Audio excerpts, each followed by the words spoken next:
Pada pertemuan kali ini, kita akan membahas materi perdagangan internasional. Setelah selesai membahas materi ini, diharapkan kalian dapat, pertama, menjelaskan pengertian perdagangan internasional. Yang kedua, menjelaskan faktor-faktor yang mempengaruhi perdagangan internasional. Dan yang ketiga, menjelaskan manfaat dan hambatan perdagangan internasional. Setiap negara memiliki potensi sumber daya alam yang berbeda-beda. Contohnya, Saudi Arabia adalah negara yang sangat kaya akan minyak bumi. Tetapi, mereka memerlukan sumber daya alam yang lain seperti karet. Sementara di Indonesia, produksi minyak bumi belum mencukupi kebutuhan dalam negeri. Tetapi, Indonesia merupakan penyumbang 21% dari produksi karet alam dunia. Perbedaan potensi sumber daya alam yang dimiliki Saudi Arabia dan Indonesia menyebabkan terjadinya perdagangan internasional. Saudi Arabia memperdagangkan minyak bumi ke Indonesia, sementara dari Indonesia menjual karet ke Arab Saudi. Terjadinya perdagangan internasional menimbulkan aktivitas yang dinamakan ekspor dan impor. Ekspor adalah aktivitas mengirim atau menjual barang ke negara lain. Negara pelaku ekspor disebut eksportir. Sementara impor adalah masuknya barang dari negara lain. Negara pelaku impor disebut importir. Perdagangan internasional adalah proses pertukaran barang dan jasa antar dua negara atau lebih dengan tujuan mendapatkan keuntungan atau laba. Nah, anak-anak, sekarang faktor apa saja yang mendorong terjadinya perdagangan internasional? Faktor yang mendorong terjadinya perdagangan internasional. Pertama, perbedaan sumber daya alam yang dimiliki oleh setiap negara. Perbedaan potensi sumber daya alam masing-masing negara dipengaruhi oleh luas daerah, letak geografis, dan iklim. Yang kedua, perbedaan tingkat kualitas sumber daya manusia. Suatu negara yang kualitas sumber daya manusianya tinggi akan menghasilkan barang dan jasa dengan mutu atau kualitas yang lebih baik. Selanjutnya, perbedaan ilmu pengetahuan dan teknologi.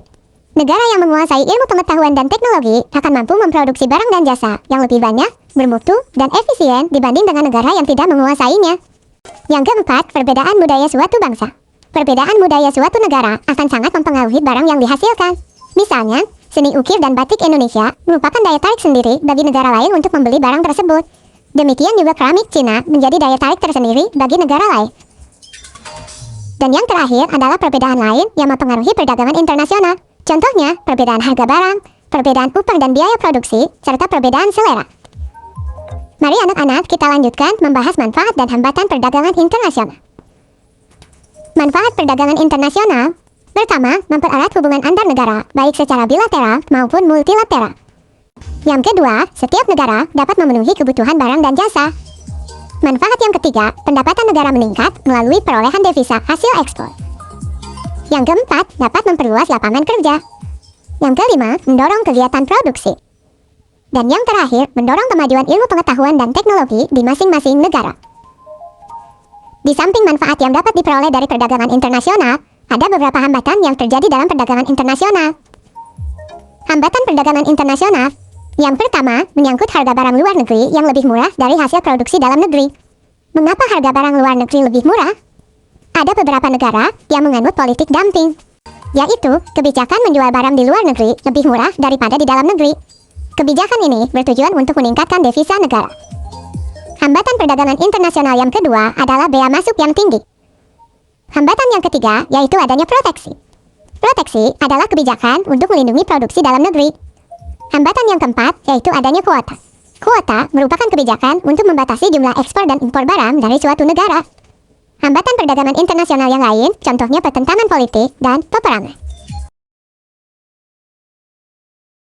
Selain karena kedekatan wilayah, kerjasama regional mempunyai faktor-faktor pendorong seperti berdasarkan kesamaan kondisi wilayah, mempunyai kepentingan yang sama. Hai, apakah kids pernah bekerja sama dengan teman sekelas lainnya? Misalnya, mengerjakan tugas sekolah yang harus kita selesaikan secara berkelompok. Dengan kerjasama, kita jadi lebih mudah mencapai tujuan dan pekerjaan semakin ringan. Dalam kehidupan bernegara, kita juga melakukan kerjasama dengan negara-negara lainnya loh. Istilahnya merupakan kerjasama internasional, yaitu kegiatan untuk mencapai tujuan bersama. Nah, kerjasama ini ada dalam berbagai bidang, seperti keamanan, politik, ekonomi, hingga pendidikan. Apa saja kerjasama internasional ya? Sebelum kita lanjut videonya, jangan lupa klik tombol subscribe dan tombol loncengnya ya. Kerjasama bilateral. Kerjasama bilateral merupakan kerjasama antar dua negara untuk mencapai sesuatu. Kerjasama ini juga menggambarkan hubungan timbal balik, sehingga kedua negara tersebut sama-sama terlibat dalam proses bekerja untuk mencapai keinginan dalam bidang ekonomi, politik, atau keamanan. Keuntungan dan kerugiannya pun ditanggung bersama serta mempunyai 3 motif penting, yaitu memelihara kepentingan nasional, memelihara perdamaian dan meningkatkan kesejahteraan ekonomi. Saat ini Indonesia melakukan kerjasama bilateral dengan negara lain. Contohnya, kerjasama Indonesia dengan Arab Saudi terkait ibadah haji. Kerjasama multilateral. Kerjasama multilateral artinya kerjasama yang melibatkan lebih dari 2 negara. Kerjasama ini tidak terbatas oleh satu kawasan atau bisa beda kawasan. Terdapat 2 jenis anggota dalam kerjasama multilateral, yaitu anggota utama dan aktif. Contoh kerjasama multilateral: United Nations atau UN atau Persatuan Bangsa-Bangsa. Kerjasama regional. Kerjasama regional merupakan kerjasama yang dilakukan oleh negara-negara yang berada dalam suatu wilayah tertentu yang berdekatan. Selain karena kedekatan wilayah, kerjasama regional mempunyai faktor-faktor pendorong seperti berdasarkan kesamaan kondisi wilayah, mempunyai kepentingan yang sama, persamaan latar belakang sejarah, kebutuhan sumber daya alam, dan pemasaran hasil produksi.